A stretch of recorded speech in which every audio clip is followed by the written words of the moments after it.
Hey y'all, welcome back to the Three Rings. Today we're talking about the history of Iran and America, and also some of Israel's relations with them. I wanted to talk about this in more of a kind of me and you talking podcast manner because it is a deep subject. It is a subject in which we are feeling the repercussions of these relationships not being good right now, right? In the last week or two, Iran and Israel have been bombing each other.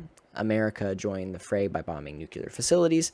Now ceasefire talks are on the table, but then Israel started bombing Iran again after the ceasefire, which is not the first time that they've done this. So, yeah, it's not good. There's a deep, messy history between these three countries. And, I want to discuss it. So let's dive into this little history lesson with Iran, the U.S., and Israel. So let's start with a timeline. And I have the timeline here on my phone. So, 1941, Britain and the Soviet Union occupy Iran during World War II. Okay, so that's where it starts. In 1953, there is a coup. The CIA, with the MI6, I believe, basically orchestrate a coup to overthrow Prime Minister Mossadegh. This guy was democratically elected. He wanted to nationalize Iranian oil. Basically, I think there's Iranian Anglo-Saxon companies in Iran, basically getting the oil. I think essentially BP, British Petroleum. And yeah, he wanted to nationalize Iran's oil. He wanted that to be a government-owned thing, not a privately business-owned thing. And when money gets maybe taken away from trading partners and people, America does not like that. And neither did Britain. Both America and Britain thought that the oil would have been needed for rebuilding the world after World War II. So they're like, hey, no democratically elected leader. Let's plan a coup. And we did this in Chile as well. There was something similar going on in Chile. Democratically elected leader, socialist, gets couped and killed, and the U.S. puts in place a guy named Pinochet, and he threw Chile into absolute chaos. And so this isn't the first rodeo America has done this. But yeah, so the coup happens 1953. So then we have the Shah. The Shah is put into place. So the Shah is a dictator. It's a monarchy. While he westernizes Iran quite a bit, right? Women are going to college, more human rights are being given. He also has a secret police. The secret police essentially enforce his will and get rid of dissenters. So it's a dictatorship. Some things in the sense, again, of women's rights, human rights in some areas were better, but in other areas not so much. Again, still a dictator, monarchy is put in place. And the Shah rules from essentially 1953 to 79. And the U.S. supports this authoritarian regime. But something changes in 1979. So the Islamic Revolution happens. Basically, Ayatollah Khomeini leads a revolution and basically takes hostages at the U.S. Embassy. This is 1979, right? The Ayatollah Khomeini, all of that, fundamentalists. Islamic fundamentalists very much believe in theocracy, rule of God. I'm no fan of religion, right?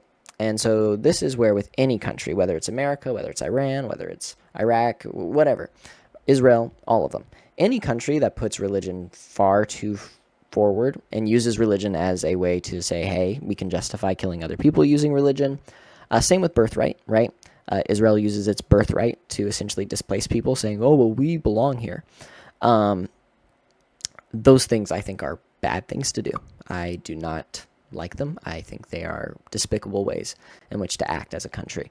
So no fan of, the theocracy that now rules Iran, because women have way less rights and people do get hurt. Theocracy is a dangerous form of government.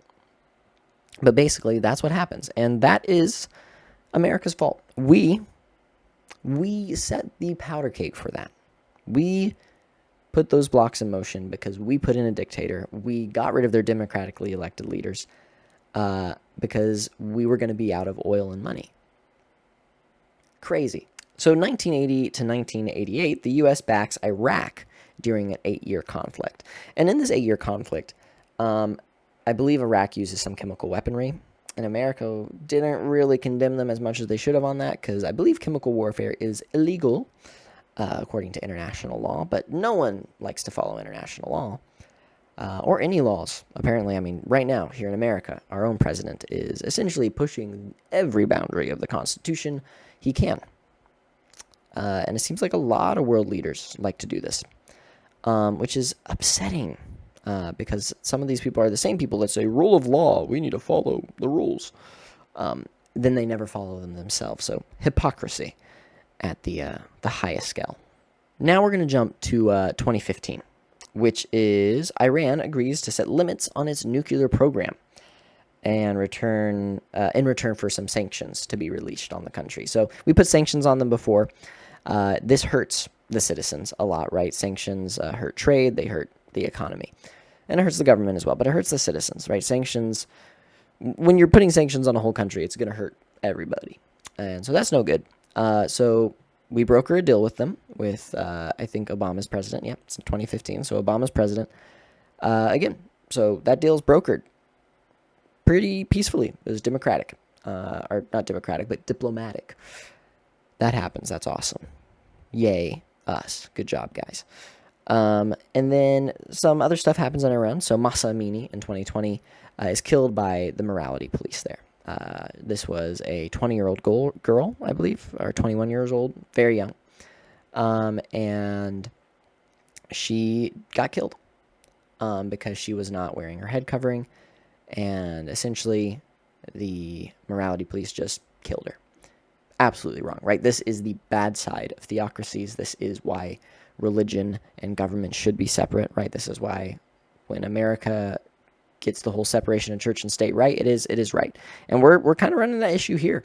We have a government, especially on the right side, that continually courts Christian fundamentalists. This is dangerous. This is extremely dangerous. And we can see the real-life effects of fundamentalism and government being in bed with each other in Iran. So Mahsa Amini dies. This was horrible. I remember when this happened. I think it was 2021, 2022. It was 2022, I believe, actually. But in the 2020s, right, Mahsa Amini. And being here in LA, right, I remember seeing signs. I think there's still some murals up for her, and I still see cars with stickers for Mahsa Amini, which is really encouraging. But a lot of people were mad about this, rightfully so. So yeah, that's kind of the whole timeline that we have of Iran, right? So America is continually up in Iran's business. We are just continually messing shit up. And so people wonder, why does Iran not like America, right? Why do we always see the videos or people saying they say death to America, right? Well, this is probably the reason why. If you know, let's just switch the rules. If Great Britain or Russia or Israel or any country basically came in and got rid of a democratically elected leader here. So let's say me and you, we elect a leader we like. We're like, okay, this guy's cool. He's going to nationalize our healthcare and nationalize some of our resources so our country can be secure.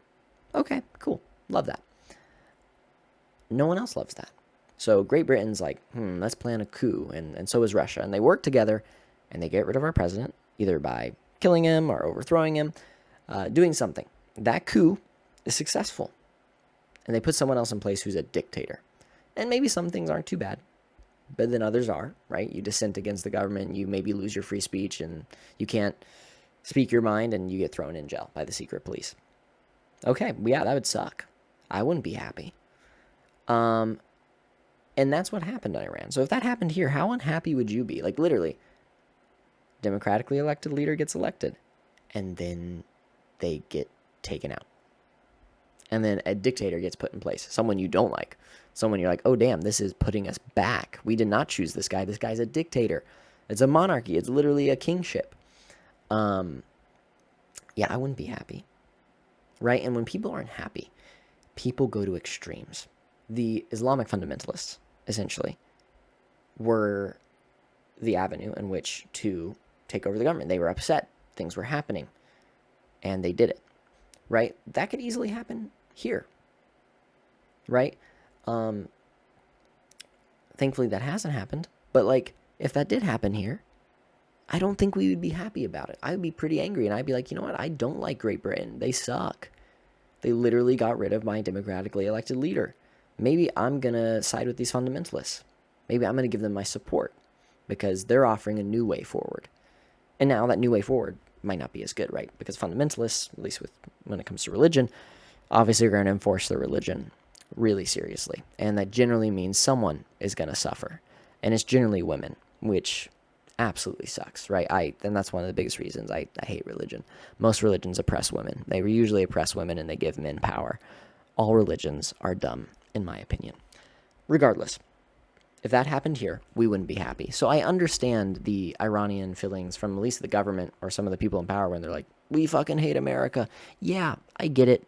I do. I would be pretty mad if a country literally kept sanctioning me, shutting down my nuclear program, getting rid of my democratically elected leaders and putting in dictators. Yeah, I'd be mad. I'd be pretty mad. So, and that's what that's what I want to talk about this stuff, right? I'm not trying to pick a side here. I don't like Iran. I don't like Israel. I live in America, and I think America has some great founding documents. I think there's a lot of things we did right, but we are just as bad. We are just as genocidal as a lot of other countries. We did horrible things. So, I'm not going to be like, oh, America's amazing. No, we did bad shit. Horrible shit. But we have a good founding document that does give people a lot of rights and tries to protect those rights.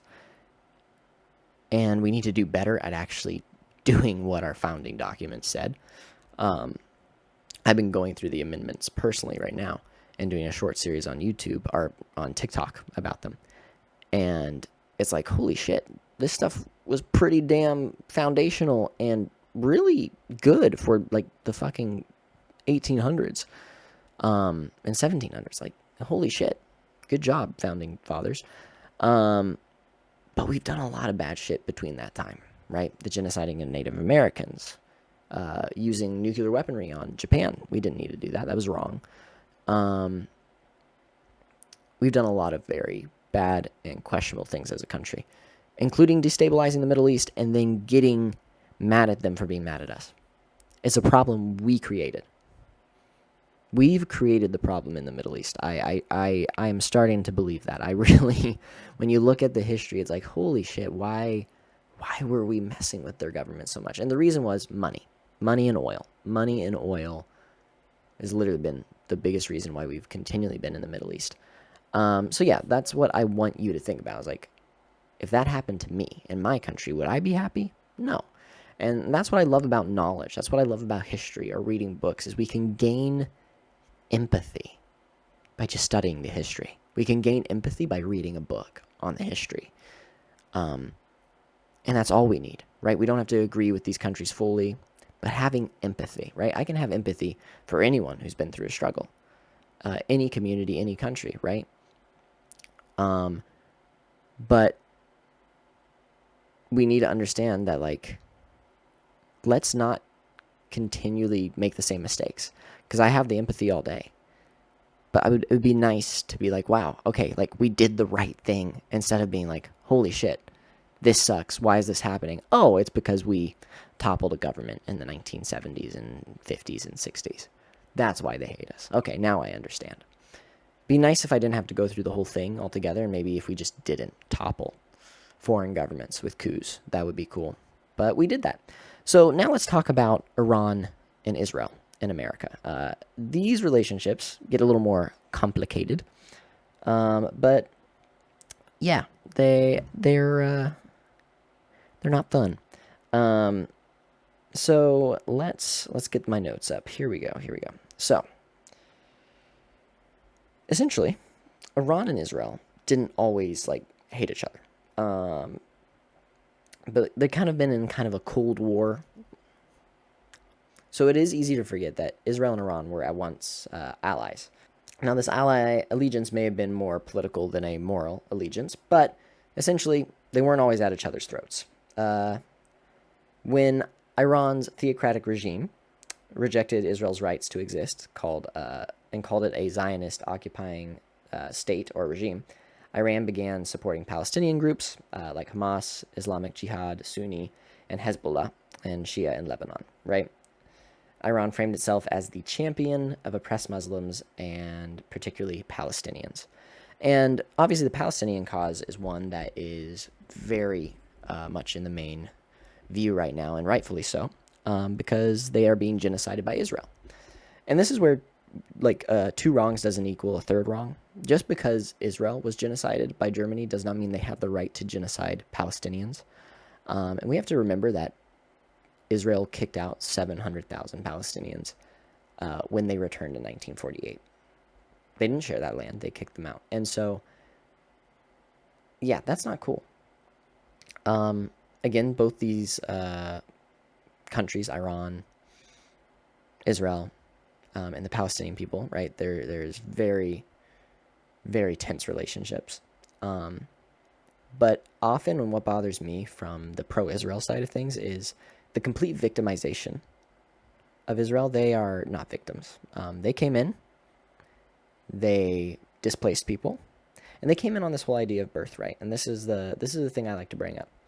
If someone knocks at your door on the house you own and comes up and says, "Hey, my mom and dad's mom and dad and my mom's dad and my mom's mom's dad lived here 2,000 years ago. I have a right to this house." That makes no sense. I would not give them my house.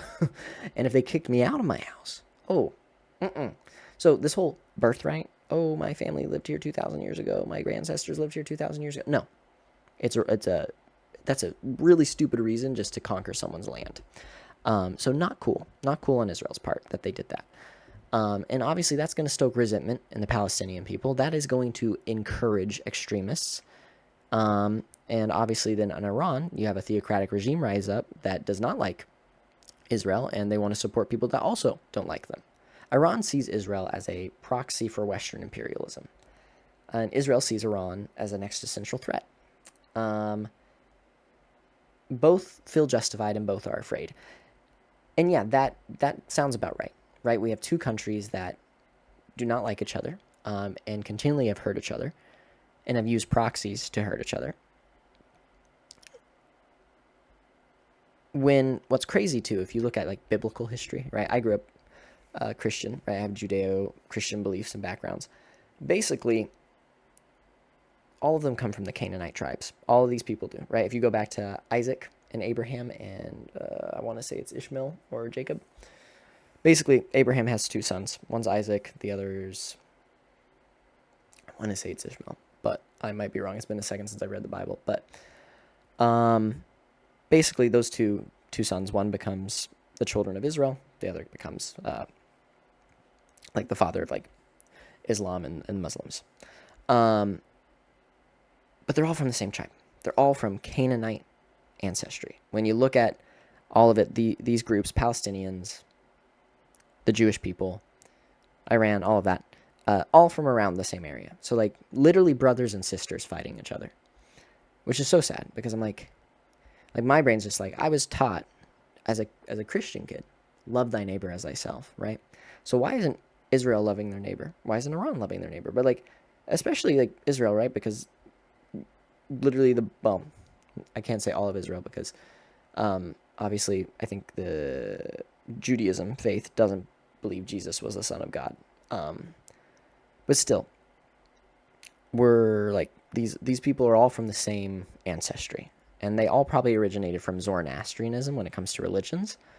Because when you look at Abraham's religion of the Old Testament, extremely, extremely close to Zoroaster. So both have Zoroastrian religious influence. Both come from Canaanite backgrounds. And then there's a split off at some point, and each group starts to, think a different way, believe a different God, or a different version of God. Because people forget, like the Old Testament, I think it's the same Old Testament, the Torah. When it comes to Christians just follow the New Testament. But like, that's what I find so funny is like when people like literally attack the Islamic faith. I'm like, that like it's all from the same book, guys. It's all from the same book. But yeah, so my thing's like share the land. Y'all are ancestors to it, but basically, Israel comes in and says, hey, we have a right to this land. That disrupts power structures in the Middle East. But let's jump to like the 2000s. So in 2006, Lebanon and Hezbollah are funded by Iran and launch rockets into northern Israel. Israel retaliates massively. This war cemented Hezbollah as a major Iranian proxy and a serious threat to the Israeli northern border.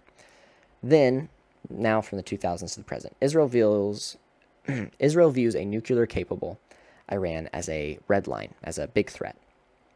Israel has allegedly carried out cyber attacks and assassination of Iranian nuclear scientists. This isn't allegedly. This has happened. We've seen this in news articles multiple times. And then, yeah, Iran says its nuclear program is peaceful. Israel and the U.S. say otherwise. And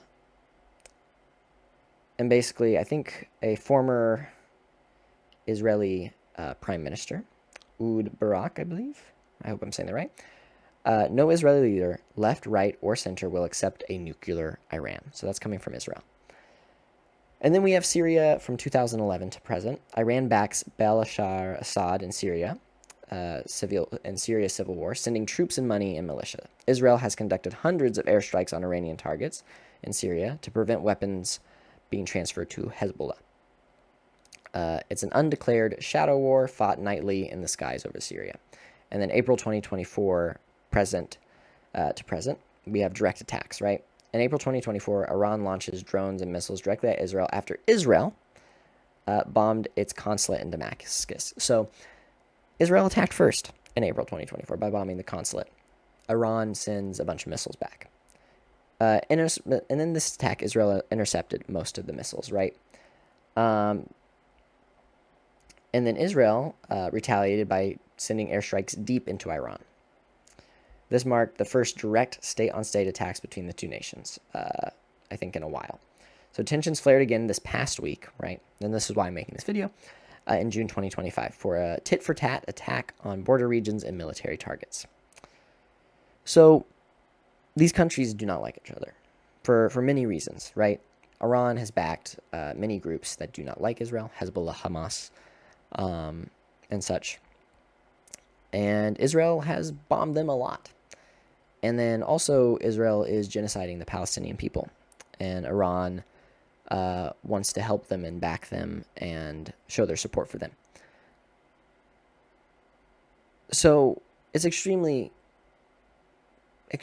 hard for these countries to get along. There's just so much bad blood.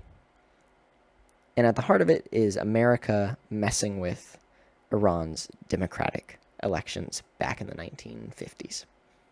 Right? Not to say that if we didn't do that, none of this would be happening. But we did set up a lot of the issues here. And then you have an Israeli state, that shows up in 1948, displaces 700,000 Palestinians because, again, they say that they have the birthright to that land. Again, I think that's a very stupid reason to take someone's land. But it happened. And, yeah. And, nothing's perfect, right? There was almost a peace brokered back in the 2000s or the 90s under Clinton and Israel for a two-state deal with Palestine. That did not work. So these countries, especially Iran and Israel, again, big issues, right?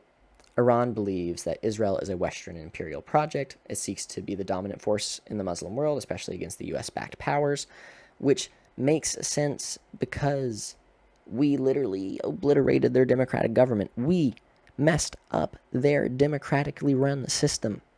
Of course they resent us. Like, who wouldn't resent a country that literally toppled their country from the inside?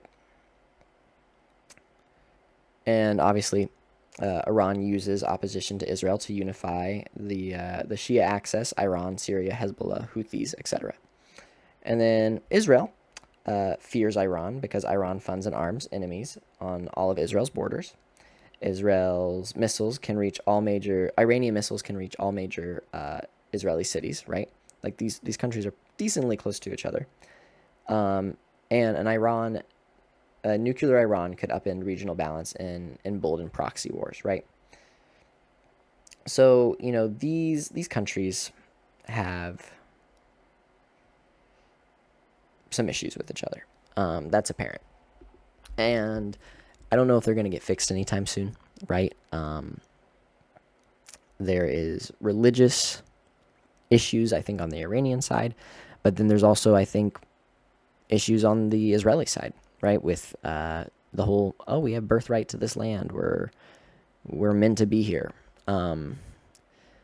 And again, America, the issue there is we have been involved in this from the get-go because of oil and money. And that's what's so disappointing with America is when we look at most of our meddling in foreign governments using the CIA back in the day. We did it to make sure we had access to that country's resources at a very affordable price. And we were willing to overthrow governments for that. That's insane, but we did it. Yeah, obviously my solution for this would be like, hey, share the land. Y'all come from similar ancestry. Y'all kind of believe in the same religion, but just different versions of it. Figure it out, right? Use diplomacy. Like my thing is like war is dumb. War is so stupid because it's not these leaders that go to die. It's not Netanyahu on the front lines. It's not the Ayatollah or Trump fighting in the trenches. It's citizens. It's people like you and me. It's kids. It's minorities. It's literally the people who join the military because they need to financially be able to survive, or maybe they're in a military family. But like a lot of people I know who join are like, okay, like this is my only option. You're sending those kids who are just trying to figure out life to die for your oil war, right? For your money. There has to be a better way to figure these things out because innocent people die, right? Innocent Israeli citizens are dying when Iran strikes them with missiles. Innocent Iranian citizens are dying, and innocent Palestinians are dying. That's an issue. I don't want anyone innocent, no matter their country, to die. That's the truth. And so, yeah, I hope this talk enlightened you, educated you. Let me know your thoughts. I definitely have a deeper understanding now of why Iran is not a fan of the United States, right? It makes sense. And it's crazy that even back in the day, there's Israeli and Iranian alliances. But then when the Ayatollah took control, that all went away, right? When that theocracy came in, that changed up the region. Mind you, Netanyahu has been saying Iran has had nuclear weapons for the last 30 years. Iran does not have nuclear weapons. Even our own security director here, Tulsi Gabbard, said, hey, our intel shows that Iran does not have nuclear weapons, and America still strikes Iran, heightening tensions. Make it make sense. So as much as I'm not a fan of Iran's theocracy, the evidence currently shows us that they do not have nuclear-capable weaponry. And I don't want any country to have nuclear bombs. I wish we'd all get rid of them. But yeah, it is a little hypocritical of America and other countries, because I'm pretty sure Israel also has nuclear weaponry, to be like, hey, you can't have nuclear bombs, even though we do. That's a little hypocritical. I think if we're able to have them, everybody should be able to have them, as much as I don't like it. Because if I can have them, then everyone should be able to have them, right? It's called mutually assured destruction. So, yeah, as much as like I don't like theocratic leaders having nuclear weaponry, guess what? I don't think anyone's going to use it, because if they did, both countries are gone. And at the end of the day, most people are driven by one thing when it comes to like these big leaders and stuff, and it's money. Are Israel and Iran willing to completely decimate their entire countries with nuclear war and never make any money off of their technology or their oil or anything ever again. I highly doubt that's the case. That's why I don't think we'll ever go into nuclear full-on like World War III, because the ruling class in these countries will have no money to make anymore, and it would absolutely decimate the current system of exploitative capitalism. And as much as I hate exploitative capitalism, I don't think they would want to destroy the whole system because they get to benefit from it. So yeah, Iran currently, to most of our intel, does not have nuclear weaponry. And America still bombed them, escalating tensions. Now, a ceasefire has been mentioned to be on the table, but Iran was firing missiles right before the ceasefire, and then the ceasefire happened, and then Israel fired back during the ceasefire. Come on, guys. So yeah, that is the quick history of these countries, hitting the basic facts, some of my opinions, and I hope, again, that this gives you a better understanding of what's going on in the Middle East. Appreciate y'all. Love y'all. And I hope we can find a world in which we have more peace and where we become one world and one people. That is my whole goal with the three rings, with everything I talk about, with how I educate myself, is how can we become one world and one people? Because if we can do that, if we can unite, if we can leave behind like mythology and theology and embrace emotional maturity and logic and science, we could do great things. Because we're already doing amazing things, but we could do like insanely amazing things if we just got over the stupid conflicts that we have with each other and started using some fucking empathy and being like, okay, we did some bad shit to each other. How can we fix it? And how can we move better as countries now? How can we stop killing each other? And how can we help each other out? That's the future I want to build. Nonetheless, I love you all. Thank you for watching. And I will see you next time. One world, one people. Peace.